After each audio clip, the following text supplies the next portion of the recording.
ان کو میم بنا دیتے ہیں. کا را الف زبر را میم دو زیر من کی بجائے اب ہو گیا ہے میم. میم دو زیر میم. حالانکہ ہم نے میم دو زبر من میم دو زیر من میم دو پش من با دو زبر بن با دو زیر بن با دو پش بن پڑھا تھا. بم بم بم اور مم میم مم تو نہیں پڑھا تھا. لیکن یہ میم کیوں ہو گیا؟ یہ با کی وجہ سے ہوا ہے. با حرف اقلاب ہے. یہ جب بھی آئے گا تو نون تنوین اور نون ساکن جو ہے وہ میم بن جائیں گے.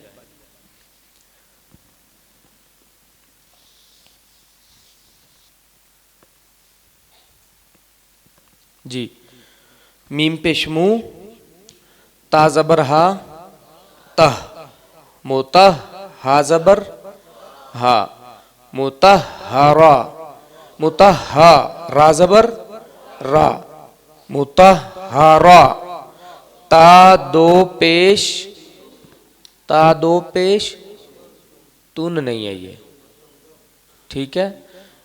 کیوں اس کو تن نہیں پڑا؟ حالانکہ ہے یہ تن نہیں، با آ گیا. ٹھیک ہے. یہ نون تنوین بن رہا تھا، ہم نے اس کو میم بنا دیا. میم کس کی وجہ سے؟ با کی وجہ سے. تا دو پیش تم. اس کو اس طرح سے ادا کریں گے. جوڑ میں آپ نے بالکل صحیح جوڑ کیا، غلط نہیں کیا. تا دو پیش تن ہی بنتا ہے. لیکن اب کیا مجبوری ہے کہ جس کی وجہ سے ہم تن کو تم بنا رہے ہیں؟ وجہ یہ ہے یہ حرف اقلاب آ گیا، اور حرف اقلاب کا قاعدہ یہی ہے.